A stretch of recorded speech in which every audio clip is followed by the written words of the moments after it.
Hey guys, DMS here. Today I'm going to be unboxing the HarmonicDyne Helios and giving you some of my initial impressions on it. Let's check it out. So, here we have the box. This was sent to me by Hi-Fi Go. They have not paid me to say anything at all about it. They haven't paid me at all. In fact, they just said, do you want to check out this headphone? And I said, sure. And it showed up in the mail today. So, here we have the headphone. Not really any kind of fancy packaging going on. You know what? Let's make sure. Is there anything else in here? No? That's it? Okay, well, nothing fancy enough to keep protected in shipping, and that looks to be about it. Get this cable out of here. Okay. This cable is not anything fancy, but it doesn't seem to be particularly low quality. It's just a pretty standard OEM cable. We have dual entry points, so we could balance these if we wanted to. So that's nice. I'll leave that aside for a moment. I have seen this build before.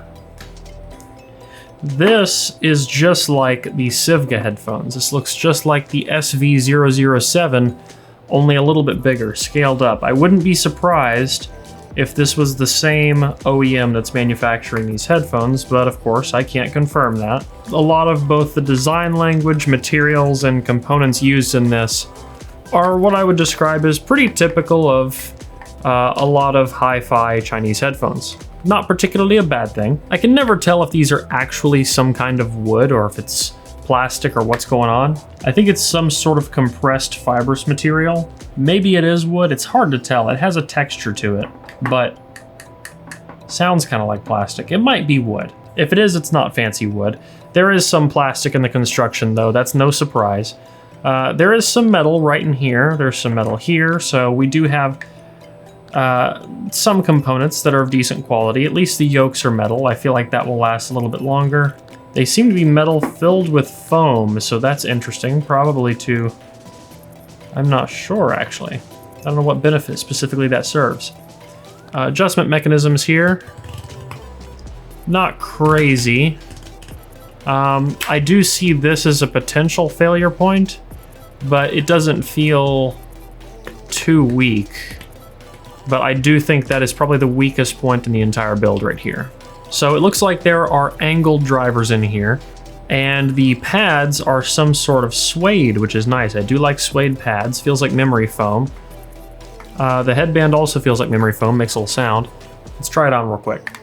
Okay, right off the bat, that's pretty comfortable. We'll have to see what it's like when I wear it for a long time. There will be a full review on this headphone, so if you want to see my long-term thoughts on it, make sure you stick around for that. But how about we plug it up for now and see what it sounds like just right off the bat. Got my laptop set up here with the Hi-Fi IDSD Black label and some tracks. So I'm gonna shuffle through my title library.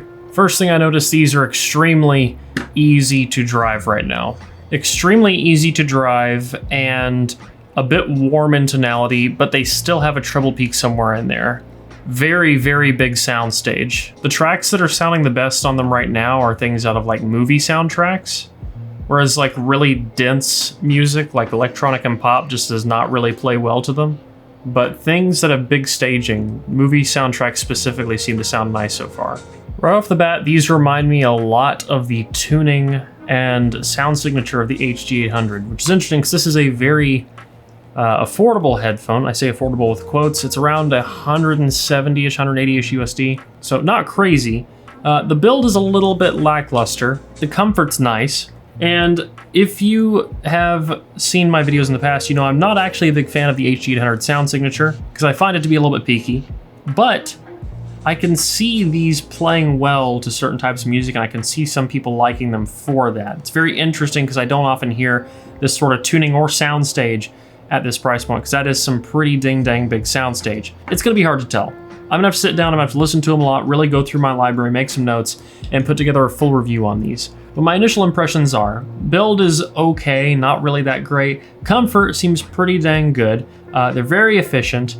A bit of a warm tonality, but they have a treble spike in there somewhere, and very, very, very, very, very big sound stage, which is pretty cool. Not a whole lot of players out there in the game that have sound stage this big. But like I said, you'll have to stick around and wait for the full review if you want to get all of my thoughts on this headphone. I will have it linked in the video description if you want to check it out, as well as analog shirts if you want to help support the channel and make videos like this possible.